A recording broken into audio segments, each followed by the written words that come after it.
We love hip hop. The mystery of Tory Lanez Avi. Okay, did you guys notice that Tory Lanez has Justin Bieber as his profile pic? Oh, he changed it from his album cover where it was just yeah. I didn't know that. Do you guys know why that's happening? Look, see, Tory it has Justin Bieber with the hoodie on in his pic. Okay, he changed that after his album, the week his album was out and everything, and the album cycle was done. He changed it to Justin. What does that mean? There's a secret beef that's happening between Tory Lanez and Benny Blanco. Selena Gomez's husband and the music producer. Benny Blanco. Sorry, let me turn that down. What? How are you beefing with Benny Blanco? So, the lore is, okay, and I watch a lot of like pop music YouTube channels or whatever. Yeah, likewise. Right? Celebrity gossip YouTube channels. That's love it.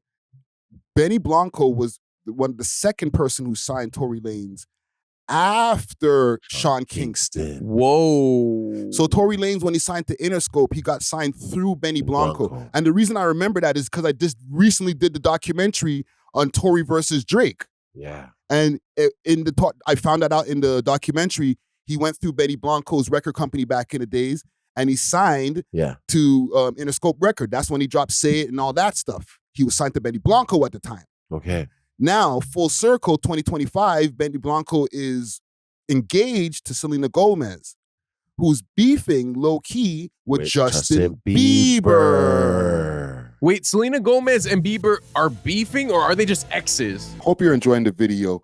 Do me a quick favor while you're here and smash that like button so we can break the algorithm. And join the comment gang and subscribe. It's free. They're exes, but in that celebrity gossip world, they're doing deep dives on Hailey Bieber, and this is some real white people news. You should be in tune with this. I know about the Hailey Selena beef. Well in tune. So the Hailey Selena beef, and are they taking subs on these new Selena Gomez, Benny Blanco songs? Because Selena Gomez and Benny Blanco have a joint album out together right now.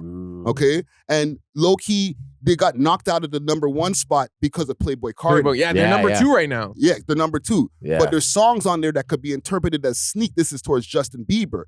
So to stand in solidarity with Justin Bieber, Tory Lanez switches Avi to Justin Bieber.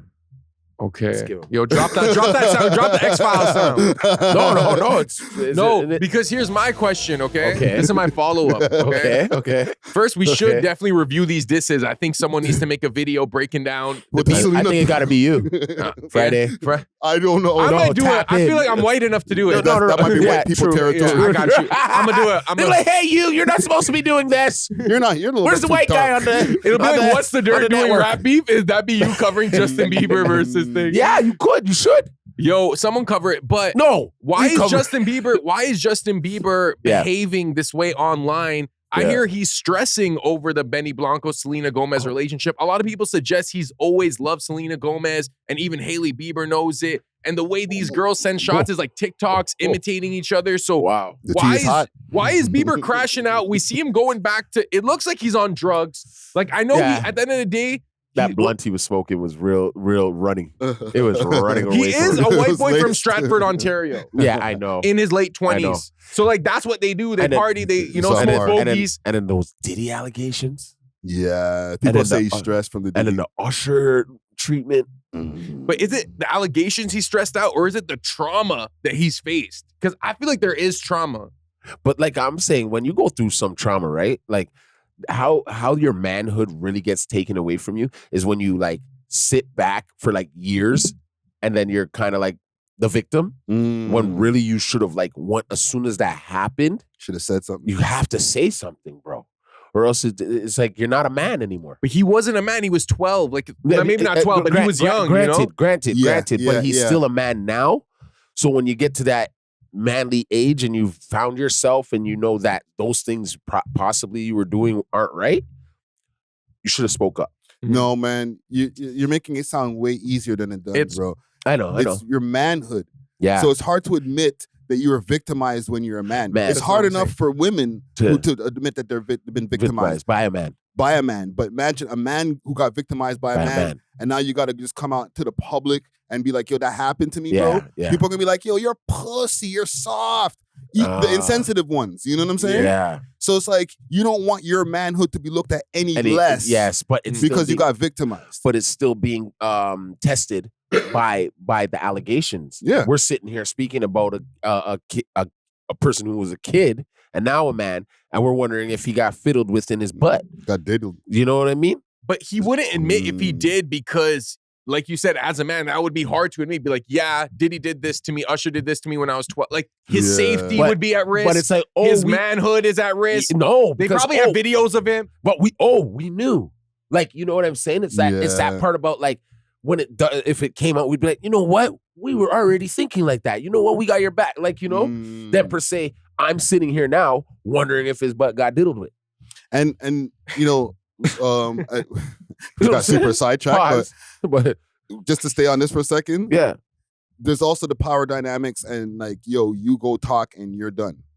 You know what I'm saying? You never know what people have over your head. Yeah. Where it's like, you know, Diddy's in jail for a lot of these guys being in extortion positions because it's like, yo, I got these videos on you. You talk. You're done. You're done. Yeah. You know what I'm saying? So who knows? Yeah, true. He could have got diddled and then went and did some dirt of his own and they have it all on tape. Oh my God. I think that's what it is. You know what I'm saying? I think that's what it is. So like I traumatized you, but if you go say something, I'm gonna show you who all the people that you traumatized now. Yeah. And we kind of saw how Biebs dealt with it. Like initially it was drugs and hanging out with like, you know, these young dudes. He was hanging out with what's his name from Lil Twist, right? Lil Twist, getting into little trouble. And then he went from drugs to religion. He got super in his Christian bag. Yeah. Spirituality. You're so holy, holy, holy, holy, holy. Yeah. That's a sign. You know? When people get too religious. Yeah. Like that's a sign that you've seen something that like you're trying to wash your eyes out. Yeah. Right? Yeah. Loon. Yeah. Loon went to Islam. Yeah. Right? Who else? Craig Mack, before he died. Yeah. He became a super Christian. Let's say Shine. Andre 3000 to an extent. Yeah. DMX. Yeah, a lot of people turn to religion. Look at Mace. Mace became a whole preacher, bro. I know, but that was, I think, a pump fake. You know, he was a Creflo Dollar type of preacher. Yeah. Respectfully, Creflo Dollar. Kanye. Yeah. Kanye. Oh, man. Right? You see stuff that and you're just like, oh, I need to like cleanse myself. Lord, please help me. You know what I'm saying? Yeah. But I do feel like anyone who has been addicted to drugs can also find addiction in religion. So they do turn to. Yeah, they do. So I feel like that's what he was turning to for his trauma, and then that didn't work, and now he's back on the drugs. You know what I'm saying? Drugs and tattoos. But mental health also plays a part, right? A lot of people with like bad mental health turn to the Bible. Yeah. I'm telling you, you'll hear them quoting some stuff, you'll be like, whoa, where did that come from? It's true. Yeah. Real schizo. We love hip hop. If you enjoyed this video, please make sure to check out these other videos on the screen and make sure to like and subscribe. We love hip hop.